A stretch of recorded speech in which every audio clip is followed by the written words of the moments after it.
Eu lembro que eu estava muito desiludida, né, nessa parte sentimental. Eu pensava que Deus abençoaria todo mundo, menos a mim. Eu não sei, eu acho que quando falava dessa parte de coração, assim, eu já não tinha muita esperança que as coisas iam dar certo para mim, que eu encontraria alguém que tivesse os mesmos propósitos que eu. Eu sempre busquei uma mulher que fosse de acordo com os parâmetros daquilo que Deus havia estabelecido. Uma mulher que renuncia a tudo para viver o Evangelho, uma mulher que abre mão de todas as coisas para viver Cristo, que morre para si mesmo, para que o Cristo seja exaltado. E parece que essa mulher era algo intangível, né? Era algo que a gente não conseguiria pegar, até porque meus tios diziam que eu jamais encontraria uma moça dessa, que fosse bonita, que fosse cheia de Deus e que seguisse todos os meus propósitos e também todos os meus caminhos.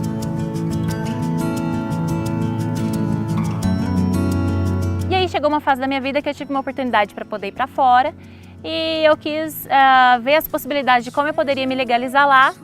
E eu descobri, sem mais nem menos, que eu tinha direito à cidadania italiana. Daí eu comecei a tirar minha papelada, né, ia virar internacional e comecei a correr atrás dos meus documentos para poder tirar a cidadania.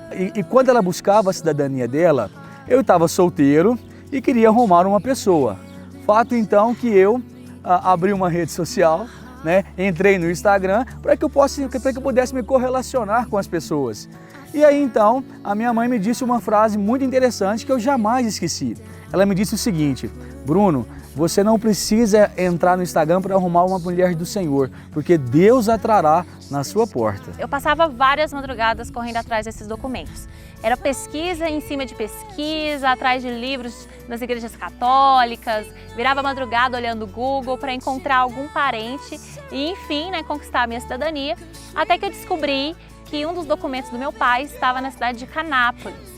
Então eu passei a ligar para os cartórios para poder reunir esse documento. E como ela disse, ela teve que procurar um documento em Canápolis. Mas olha tanto que Deus é gracioso e bondoso.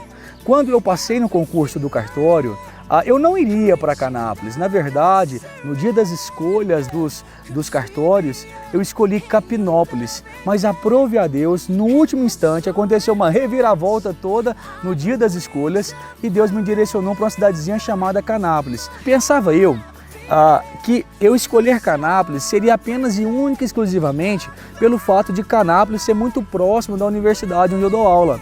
Mas Deus havia escolhido, Deus havia preparado algo muito melhor e muito superior. Porque já dizia Paulo em Efésios que Deus pode nos dar muito mais daquilo que pensamos e muito mais daquilo que pedimos. E daí eu passei a correr atrás da minha papelada e liguei no cartório de Canápolis para pegar o documento do meu pai. E quem atende? O Bruno. E aí ele me atendeu, me passou o documento e por fim, encerrou nisso daí. Então eu reuni toda a minha papelada em diversos cartórios e quando eu já estava para quase ir embora, né, para a Itália para tirar essa cidadania, eu lembro que um dia eu fui no culto e o pastor pregando disse que tinha uma pessoa lá que Deus não queria que essa pessoa se mudasse do Brasil. E eu pensei, não, isso aqui não tem nada a ver comigo, porque eu já estou indo embora, os meus documentos já estão prontos, Deus está me abençoando para me ir. E Deus tinha me dado até sua bênção para ir para fora. Será que aquilo lá era comigo mesmo? Eu nem botei moral, achei que aquilo não era comigo. Então a minha mãe sempre me disse que Deus traria a minha esposa na minha porta, mas aquilo sempre ficava na minha cabeça, mas mesmo assim eu criei um Instagram e comecei a me correlacionar com outras pessoas e fazer amizades no Instagram, mas sempre aquilo rodeava a minha cabeça e assentava no meu coração, que Deus traria uma mulher para mim numa cidade de 12 mil habitantes dentro da minha porta. Passaram-se 2 semanas e de fato algo aconteceu. Eu recebi um documento que veio errado e aquele documento comprometeu toda a minha cidadania, então eu não poderia mais ir embora.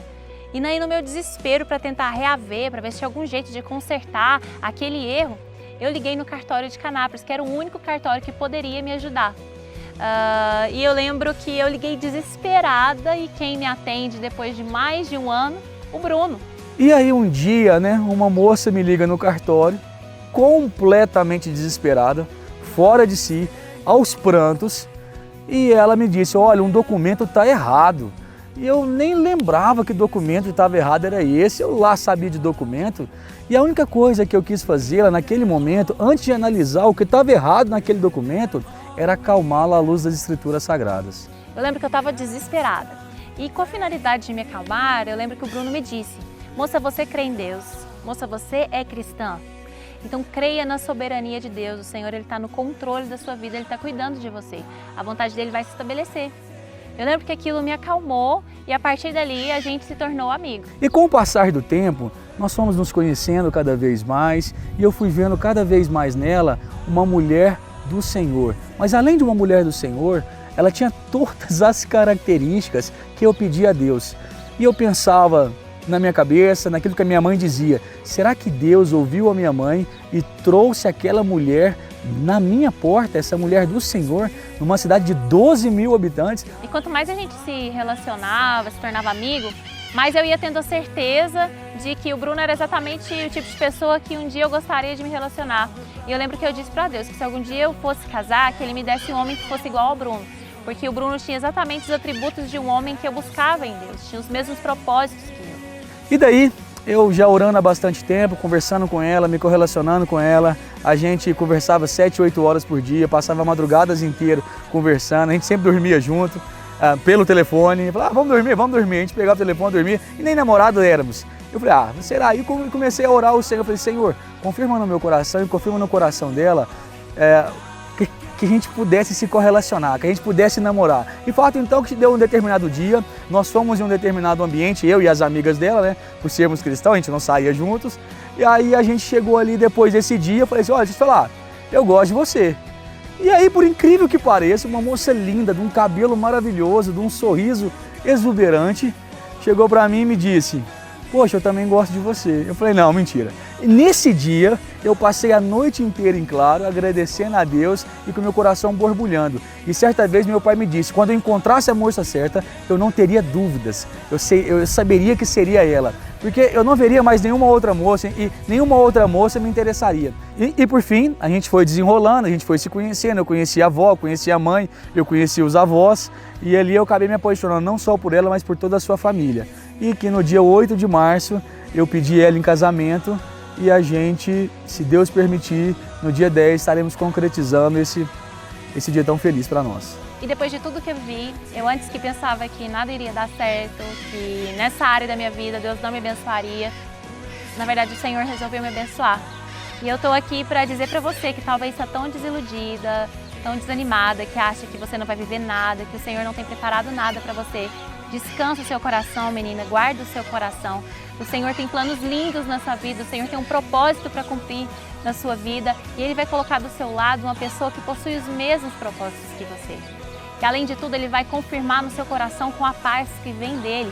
Mas enquanto isso não acontece, descanse o seu coração no Senhor, busque Ele em intimidade, se lance nele, conheça Jesus.